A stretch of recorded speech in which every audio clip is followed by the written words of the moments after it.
prompted on what our announcement is today. So without diving straight into that, I want to let you know that, and many of you know this, there are some younger teachers in here that may not, but I see the Max Fontenot's and Marcy Maulers and Bill Thompson's of the group, Hope Berries. You guys know that Mr. Lejeune and I are finishing up 3 years. July 1 will mark 3 complete years. And in our first year on the job, we aggressively started a weekly curriculum webinar series. I think we've been through 3 different types of software with the Ag Center since we started that with Econo way back when to guide our teachers into an online format of receiving professional development. I think Nina Crutchfield's in here. One of the first videos that we created was with Nina showing us how to help our teachers navigate some of the roster changes from the national FFA that had been created that year. So moving to an online model, the fact that we invested in the software, we invested in YouTube many years ago, we're kind of poised to not have to overcome a lot of battles. You guys as a teaching group statewide are in pretty good shape here to use the technology. I know there are rural issues with broadband nationwide, so I'm not saying everything's perfect, but as a group, you've done really well adjusting to that. You've done really well adjusting to that technology that we put out there years ago. And so it's not a new thing to have a weekly curriculum webinar posted on our YouTube channel that helps you learn how to use the new roster system or helps you fill out the LCTCS scholarship or what have you.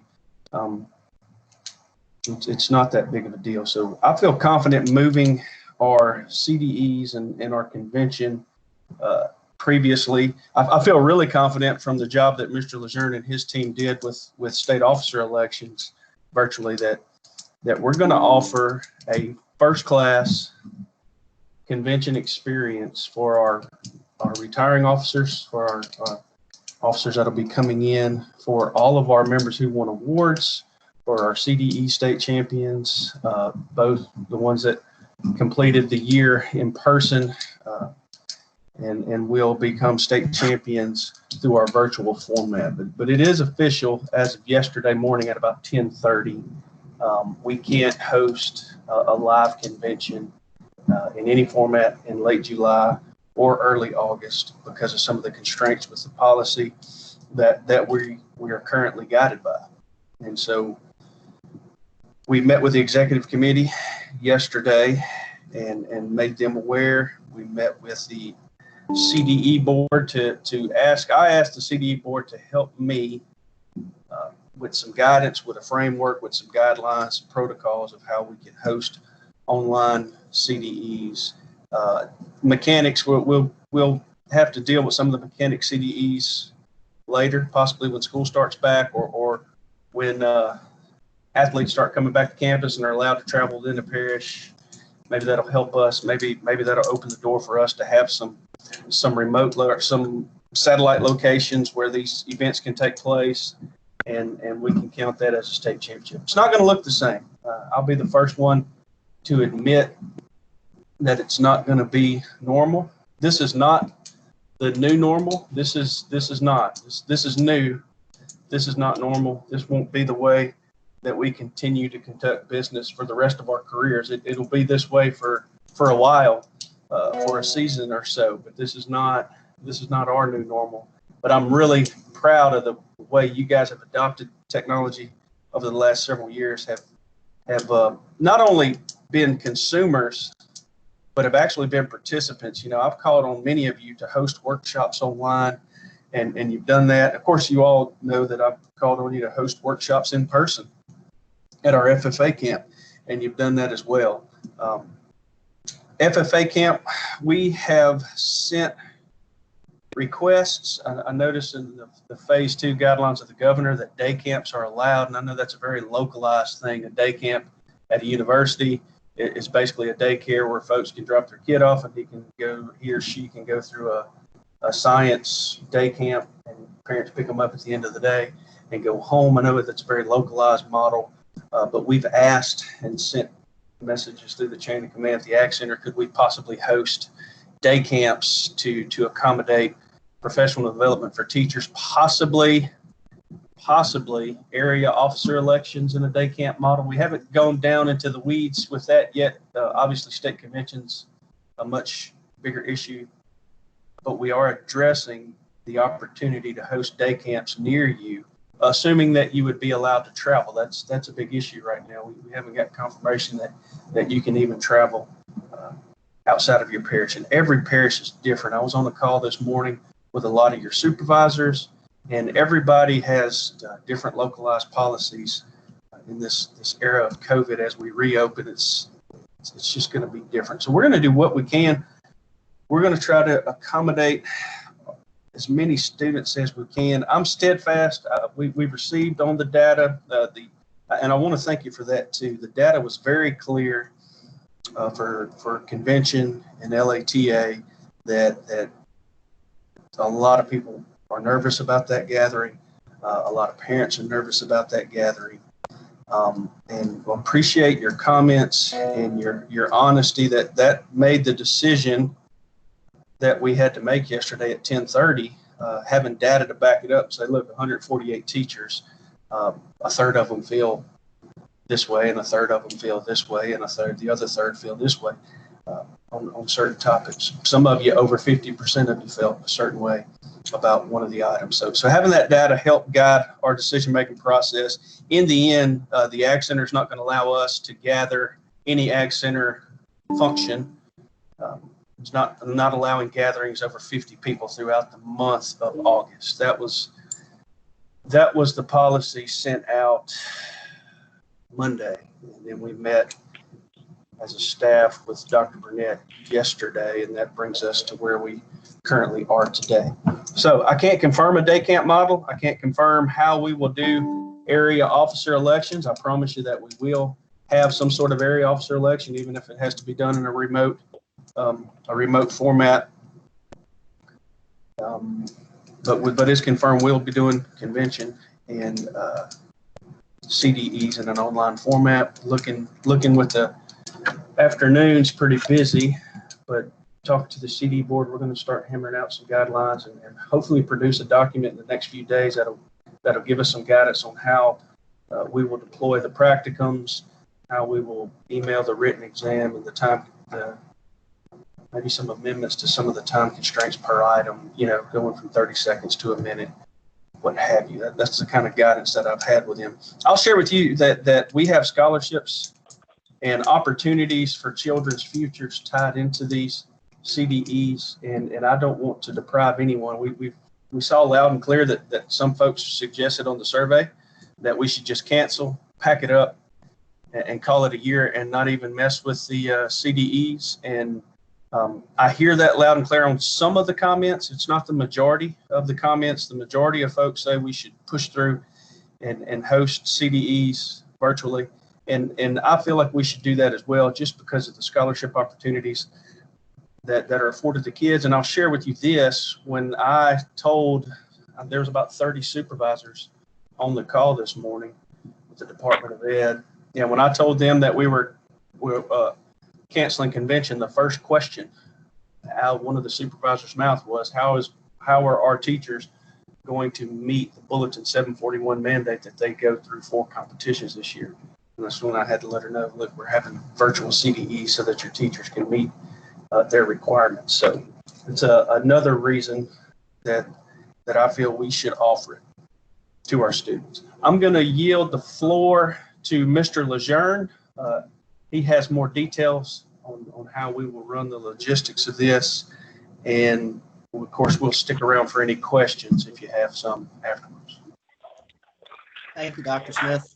I don't have a whole lot of details yet. I can tell you that we have a staff meeting tomorrow to discuss moving convention over to a virtual format. For those of you who are interested, if you go on the Facebook accounts of most other state FFA associations, you can see what they've been doing. I was watching a little bit of Tennessee's. They're doing theirs this week. Oklahoma has done one. California's done one. Florida is going to be doing theirs in a few weeks. So we're going to steal some ideas from what they did that worked really well. I keep telling the state officers, the staff, the new state officers, we're extremely fortunate in Louisiana that we had that alternative date in August to do our convention, because that gave us a lot of flexibility to wait, to spend a lot of time making sure that we do this right, to give our staff and our officers plenty of opportunity to practice and to make this as best as it can be. And I think that that was reflected in our state officer nominating committee this weekend. We were one of the last states to do it. And from everyone who participated, I think it went about as well as we could have hoped for and better. Our biggest concern was about the security of the process. How do we make sure that people aren't cheating? How do we make sure that people aren't getting outside help? I think that the security procedures we had in place were very effective in making sure that the process was fair and transparent. The committee members who participated, and we had 4 adults on the committee, said that it was fine. They thought it went wonderful. The technology held on for us, and everyone had a fair shot at it. For those of you who participated in the voting process this morning, I haven't tallied the votes yet, but clearly it's not going to matter because none of the candidates were opposed. I'm glad that we had the opportunity to work with our web designer to develop that voting system, because it's possible we might need to use that again for area officer voting in the future.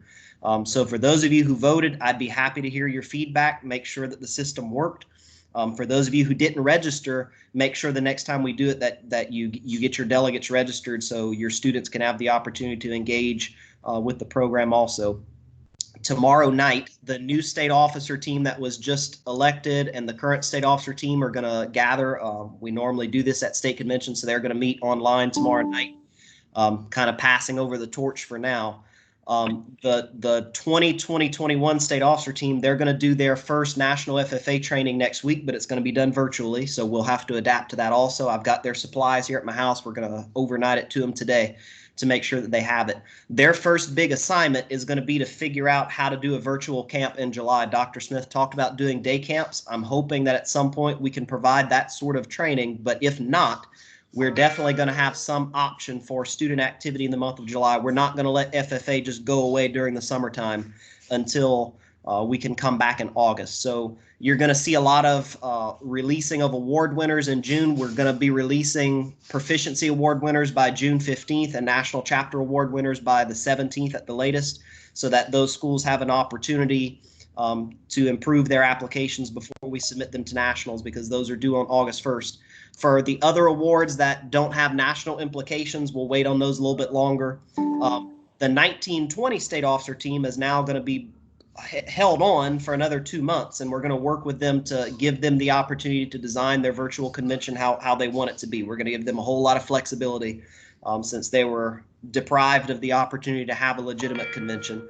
We're going to make sure that they get their say in how they want the virtual one to go. We still plan on releasing that virtual convention probably the first week of August, just because my plan is still to take those officers, their parents, their advisors, and our staff to Alexandria on a stage with audio visual, and be able to put together an experience for them to still honor them for the year and give them an opportunity to do their convention on stage. We can't do that in July because we're not allowed to. So it'll be early August whenever that takes place. The new state officer team that was just elected, normally they travel to Washington, D.C. the last week of July for State Officer Summit. That is also going to be virtual this year. I just got an email on that this morning. But fortunately, National FFA is going to work to set up virtual legislative visits. So the new state officer team should still have the opportunity to visit with our congressional delegation. It'll just be in a virtual format. We've got a lot of work that we're going to be doing this summer, clearly. It's been very challenging over the past 2 months to take everything that we've ever known and done and convert as much of it as possible over to an online format. I completely agree with Dr. Smith. My inclination is that we should not cancel things because it's difficult, it's challenging, it's different. We need to make sure that we continue to deliver programming that is as accessible as possible to all of our members and students, to keep our program relevant, to keep the program going, and to make sure that we keep these members engaged. We definitely stand to potentially lose membership if we don't provide them with an opportunity to keep FFA going during the summertime and going into the school year.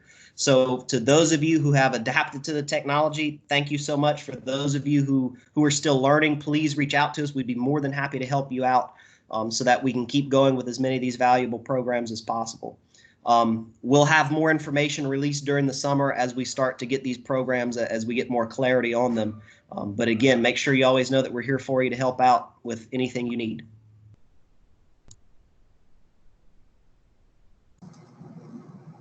All right, who's got a question?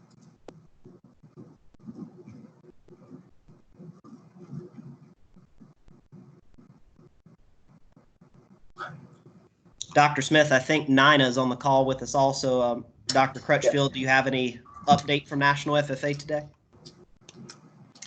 Nothing huge, mainly just reminders. You know, we're still looking for judges for the online application judging process. Make sure if you're going to apply for the COVID chapter assistant program, that's due on the 12th. Alumni grants due September 1st, everywhere, anything from $500 to $5,000 available. And we launched the Forever Blue Network a couple weeks ago. If you haven't seen that, you want to connect with it, more of a professional networking. It won't be social stuff. It'll be professional for alumni across the country, kind of like LinkedIn. In fact, you can even use your LinkedIn account to access it if you've got one. And then trying to meet the need of teachers, just like states. You know, we're looking at doing some more OWL chats in July in a kind of a series to provide some professional development hours for teachers, because we've heard that, you know, states are scaling back and some teachers are worried about getting their hours. So we're going to try to help meet some of that need like everybody else is right now. So that's really all I've got.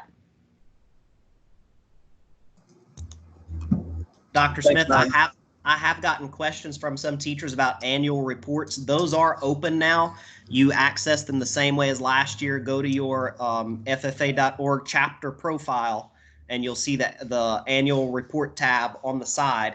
I'm planning on recording a how-to video here, hopefully this week, to share with you to give you more instruction. Please make sure that you do the annual report. That is for the 1920 school year. It's going to be due on September 1st. National FFA extended the state deadline for submission, so we'll give you till September 1st.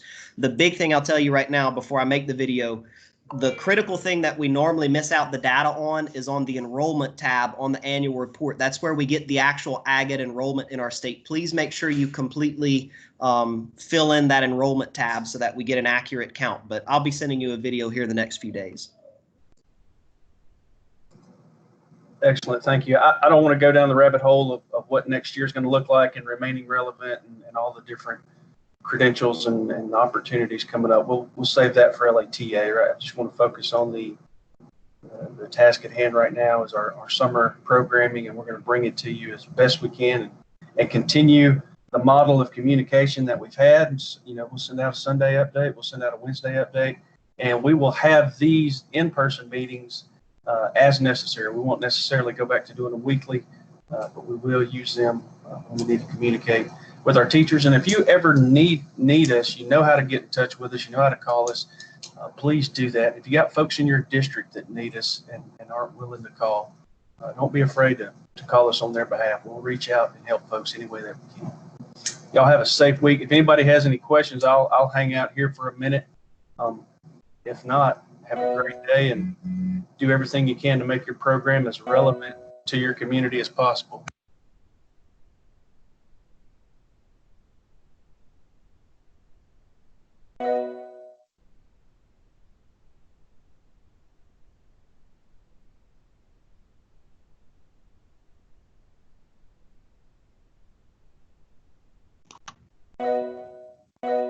Hey, Eric.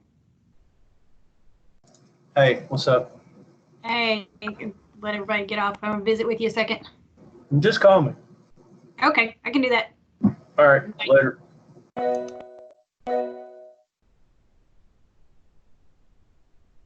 Hey, Doc. Hey, Mouton. I was just kind of checking to see. I've never used this program before, just kind of playing with the button. Wanted to see if you There's a Saturday Night Live joke there, but I'm gonna hold off. You look good, man. Look like you got a fresh haircut. Well, I'm not even one of the old dogs. I'm older than them. I'm upset you didn't even mention me. Yeah, you're good to go. All right, y'all have a good one. Yep. See you on Google Classroom. You bet.